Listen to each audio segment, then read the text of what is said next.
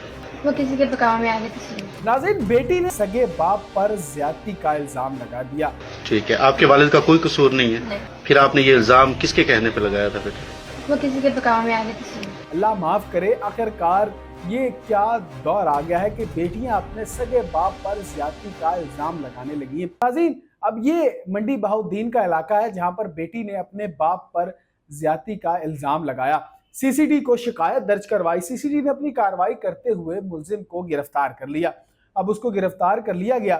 ناظرین، اب جب اسے منتقل کیا جانے لگا جیل کی جانب تو اس کے ساتھی چھڑانے آئے اور وہ باپ جو ہے اپنی زندگی کی بازی ہار گیا۔ لیکن وہیں پر کیس نے ایک نیا موڑ لیا جس کو سب نے اپنے ہی تیش میں ابال کر رکھ دیا۔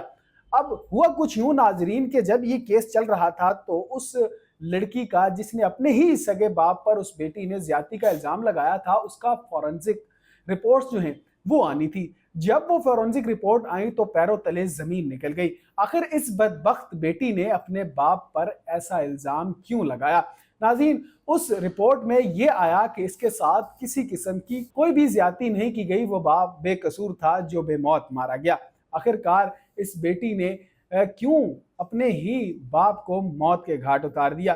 جب یہ فورنزک رپورٹ سامنے آئی اور پتہ چلا کہ سچ کیا ہے اور جھوٹ کیا ہے، سچ ایک نہ ایک دن سامنے آ ہی جاتا ہے اور کہا جاتا ہے کہ جھوٹ کے پاؤں نہیں ہوتے۔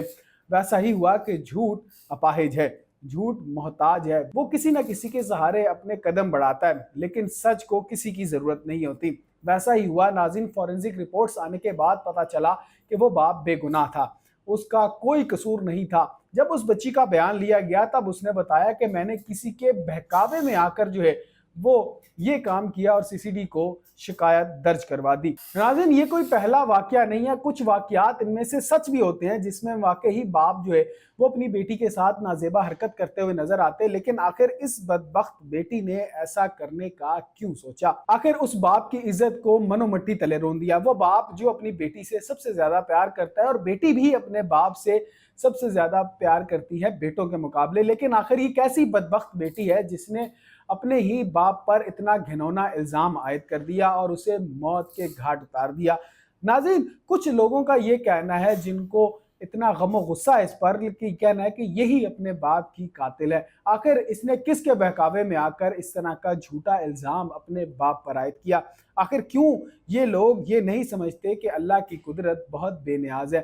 سچ کہیں نہ کہیں سے سامنے آ ہی جاتا ہے۔ خدا جو ہے وہ دنیا میں ہی دکھا دیتا ہے کہ جو آپ نے غلط کام کیے ہوتے ہیں آپ کو اس کی سزا دنیا میں ہی مل جاتی ہے۔ اب ساری عمر اس لڑکی کو لعن طعن کیا جائے گا کہ آخر اس نے اپنے باپ پر اتنا جھوٹا الزام عائد کیا تھا۔ ناظرین، اس بدبخت بیٹی کو کیا سزا ملنی چاہیے؟ آخر کیا یہ کسی سزا کی حقدار ہے بھی یا نہیں؟ کمنٹ سیکشن میں اپنی رائے کا اظہار ضرور کریں۔ اپنا بہت خیال رکھیں، اپنے میزبان کو اجازت دیجیے۔ اللہ کریم آپ سب کا حامی و ناصر ہو۔